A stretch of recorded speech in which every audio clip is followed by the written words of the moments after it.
Ya tentu mengenai golden visa saya nggak bisa menanggapi, itu kan memang bagian dari bukan tupoksi kami gitu. Sama juga saya tidak bisa menanggapi tulisan media yang ada di luar negeri seperti Gulf, Tuto, Euro Reporter dan lain-lain. Ya tentu mereka punya penilaian sendiri dan saya rasa mereka punya pandangan sendiri. Saya juga nggak mau komen dengan hal-hal seperti itu. Tapi saya mengapresiasi berita-berita seperti yang di New York Times, juga ditulis oleh beberapa media luar negeri yang menyatakan bahwa pembangunan tim nasional Indonesia sudah ke arah yang baik. Dengan mensinkronisasi semua kepentingan di atas segalanya sehingga program ini transparan. Karena itu banyak sekali pemain-pemain berkualitas yang bergabung. Itu yang saya apresiasi. Kalau saya lihat memang dinamika ini cukup kompleks. Kalau saja waktu itu kita mengambil keputusan yang tergesa-gesa mungkin kurang baik juga. Tetapi kita sudah dirasakan sejak pertandingan, bahkan sebelum pertandingan Indonesia melawan China. Ya, cuman waktunya terlalu mepet waktu itu. Waktunya terlalu mepet dan ya yang terbaik ya hari ini. Karena kita masih punya waktu hampir 2,5 bulan untuk persiapan.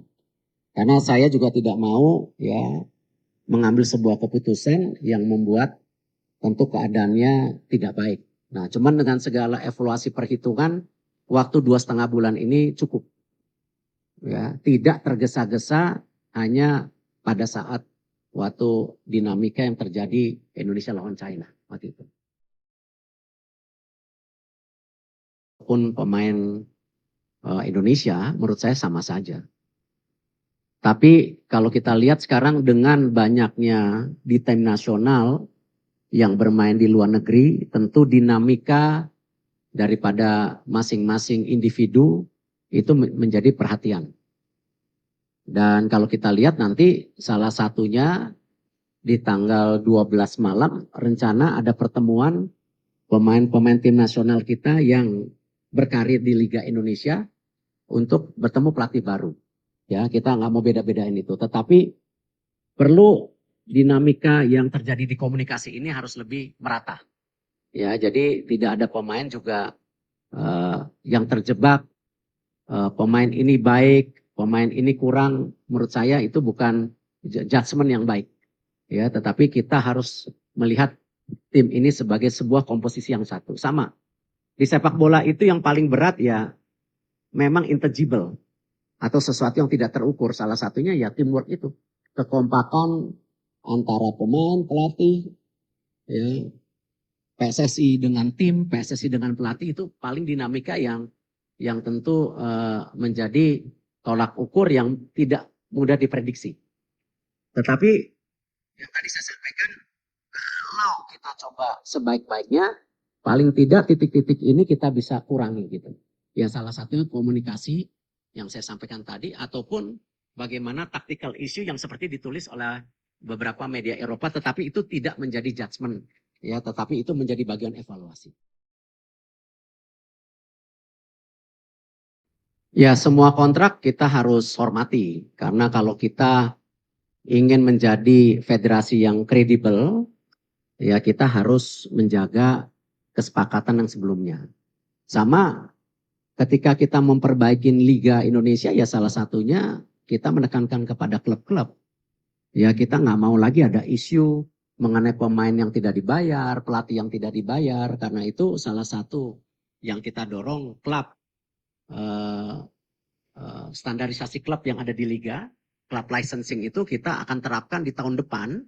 Bahwa klub-klub yang melakukan pelanggaran itu tidak hanya dikurangin subsidinya tetapi poinnya.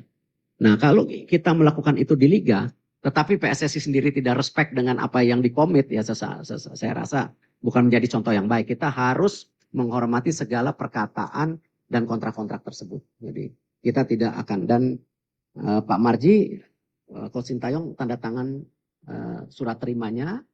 Nah tentu nanti antara lawyer dan lawyer akan bicara untuk follow up kompensasi yang sesuai dengan nilai kontraknya gitu. Ya.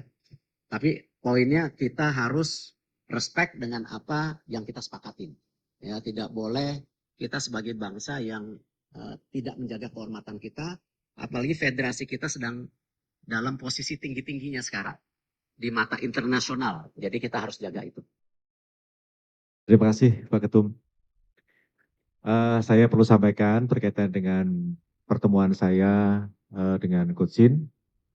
Alhamdulillah semuanya berjalan dengan baik, smooth, tidak juga ada persoalan apa-apa. Prinsipnya Coach Shin menerima keputusan pemutusan hubungan kerja antara PSSI dengan Coach Sintayong, dan Coach Shin mengucapkan terima kasih atas kepercayaan yang sudah diberikan PSSI kepada Coach Shin selama kurang lebih hampir 5 tahun. Dan pesannya Coach Shin mudah-mudahan timnas bisa lolos ke Piala Dunia. Itu aja. Untuk pelatih-pelatih yang diinterview memang ada 3 nama waktu itu. Dan juga berikut beberapa asisten sebagai opsi untuk pendamping pelatih. Karena kita yakini tidak ada pelatih yang sempurna, pasti masing-masing pelatih punya kekurangan. Nah, memang salah satu kandidat yang saya interview yang namanya disebutkan tadi, tapi daripada menebak-nebak kan tadi saya bilang tanggal 11 sampai tanggal 12 nanti ada press conference jam 4, lebih baik media bisa bertanya langsung kepada pelatih yang tentu kita sudah sepakati. Gitu.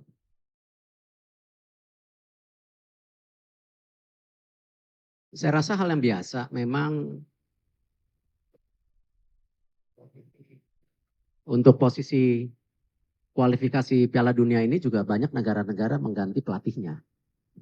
Tinggal dihitung resikonya. Makanya tadi saya ceritakan kejadian di China itu sebelum pertandingan bahkan sudah terjadi dinamika yang cukup tinggi. Ya Pak Marji benar ya. Tapi kita berhitung-hitung kalau itu dilakukan saat itu tentu jarak ke pertandingan berikutnya terlalu singkat. Dan hari ini yang terbaik karena kita masih punya waktu 2,5 bulan. Dan tentu resiko-risiko tetap ada. Tetapi lebih baik kita mengambil resiko daripada menyesal di kemudian hari. Nah, dan kita juga mencari tentu figur-figur yang tadi kita yakini bisa memberikan extra effort dari dinamika komunikasi, leadership, ataupun taktikal bermain yang bisa kita harapkan. Itu sih. Gini, semua pertandingan yang kita ikutin ya pasti ada evaluasinya. Tadi saya bilang kan kita melihat dari pertandingan Indonesia-China. Memang dipikir terlalu ambisius, tapi tidak. Karena kita menghitung strategi-strategi atau target-target angka-angka kemenangan itu kan kita sudah hitung waktu itu. Ya, gimana kalau kita waktu itu kalah dengan Saudi? Ada press conference hari ini enggak? Ya, nggak usah diomongin udah pasti gagal Piala Dunianya. Karena poinnya sudah tidak ada. Justru di 4 pertandingan berikutnya ini ya kita berharap kita menimba poin gitu. Jadi sekecil apapun yang menjadi tentu ini kita harus perbaikin. Itu yang kita harapkan. Ya, ya kemarin saya mendapat izin dari Bapak Presiden, walaupun gimana kan saya menteri ya. Jadi kalau traveling ke luar negeri saya izin, saya mendapat kesempatan 5 hari kemarin ke sebuah negara di Eropa untuk buka warung istilahnya, ya, interview dan lain-lain. Dari tanggal 25 sampai 30. Kesempatan itu yang saya lakukan karena memang dalam menginterview pelatih itu tidak bisa dilakukan melalui video conference karena tidak dapat chemistry-nya. Harus berduduk one on one dan bahkan sebenarnya yang saya tawarkan juga sengaja itu tanggal 25, yaitu hari Natal sebenarnya. Bukan saya tidak menghormati hari besar, cuman itu bagian kita juga mengetes keseriusan dan komitmen. Dan saya mendarat jam 6.10 pagi, jam 10 udah buka warung istilahnya. Ya dari 3 pelatih ada 1 yang datang. Nah itu yang saya lihat, wah ini poinnya lebih. Gitu, karena walaupun habis interview, dia pulang lagi ke negaranya. Ya karena hari Natal kita harus hormatin itu. Dan saya juga tidak mau memakan waktu, biasanya interview 2 jam setengah cukup saya rasa.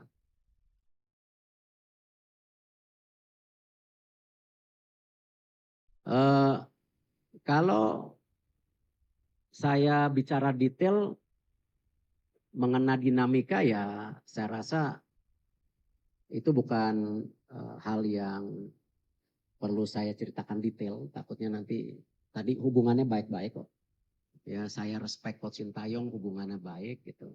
Dan sepertinya tadi dilaporkan juga menerima dengan baik. Dinamika itu ada, tapi saya nggak mau bicara detail. Malah nanti menjadi dispute seakan-akan habis manis pah dibuang gitu loh. Ya saya nggak mau dalam itu. Karena apapun yang sudah dilakukan semua baik. Ya, dan saya berprinsip tidak mungkin tim nasional kita sampai sini mau yang putri, yang muda-muda, yang U17, U19, U23 tanpa program ya yang PSSI punya. Tapi PSSI menyadari tanpa pelatih yang baik tidak mungkin punya tim nasional yang baik. Tetapi tanpa kualitas pemain ya mau programnya baik, pelatihnya baik, ya nggak jadi apa-apa. Karena pemain menjadi sebuah kualitas yang penting. Ya, Manchester City tanpa Rodri kalah melulu tuh. Ya, cuma 1 Rodri berarti. Nah, artinya apa? Ya memang ketiga balancing antara program, pelatih, dan kualitas pemain ini ya harus punya keseimbangan. Tidak bisa satu dan lainnya yang lebih menonjol gitu. Ya, jadi ini menjadi sebuah satu kesatuan gitu.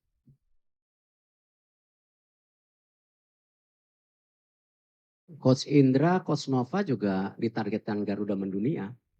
Kenapa setelah lolos AFC kita targetkan mereka untuk bisa qualified di kejuaraan dunia U17, U20. Nah, nanti memang untuk tim pelatih itu di dalamnya ada komponen pelatih U23. Ya, jadi nanti kalau diumumkan nanti biar aja tanggal 12 itu ada pelatih kepala, ada beberapa asisten dan ada 1 asisten untuk U23. Ya, tetapi mempunyai program yang sama U23 dan senior.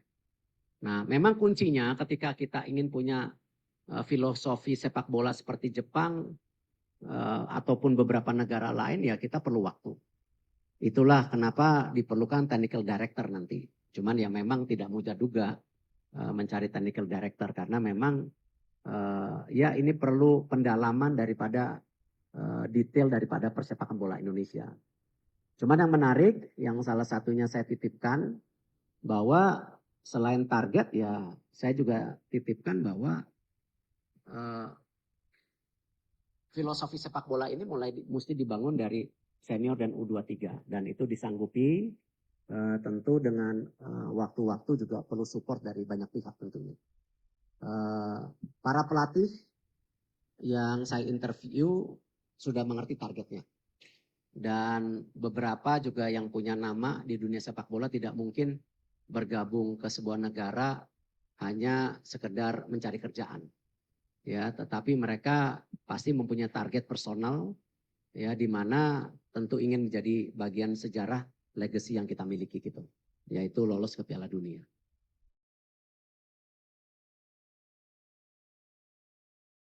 Saya rasa semua tidak benar karena kalian tahu saya ini pemimpin yang tidak bisa ditekan-tekan.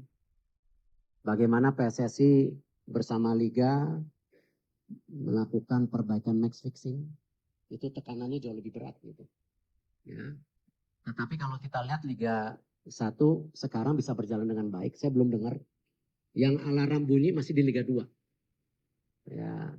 Tapi apa yang kita perbaikin di Liga 1 itu ya tentu dengan adanya VAR, dengan ada kepemimpinan pelatih yang juga bisa dipercaya, itu kita lakukan gitu. Nah, Liga 2 menyusul tahun depan. Kita juga akan ada sistem VAR. Jadi saya rasa saya bukan tipe pimpinan yang takut ditekan-tekan. Saya percaya apa yang kita jalankan untuk kebaikan semua. Kita kerja lillahi ta'ala, ya insya Allah. Ya, saya rasa apa yang kita kerjain sekarang juga tentu semuanya dimudahkan kalau Allah Subhanahu wa taala bisa membantu ini semua gitu. Tapi intinya ya kita harus kerja keras, tidak bisa hanya menerima keadaan dan mengharapkan hasilnya bagus, saya rasa tidak ada. Ya, kita harus kerja keras, kita berdoa, diberikan kemudahan, itu insya Allah hasilnya baik gitu. Ya, oleh insya Allah proses surat menyuratnya sudah lebih advance dibandingkan Jarorin World. Kita juga sedang mengapproach Jarorin World untuk gabung juga ke tim nasional. Tapi apakah keburu di bulan Maret kita lihat dulu gitu. Tapi kalau Baker kita sudah cek agak sulit karena bukan sesuai dengan regulasi FIFA yaitu ibu bapak atau kakak neneknya. Kita lagi masih mencari suratnya tapi belum menemukan surat dia qualified sesuai aturan FIFA. Gitu. Baker kan? Ya. Maunya sih mau, bagus. Tingginya 189, bisa main midfielder juga.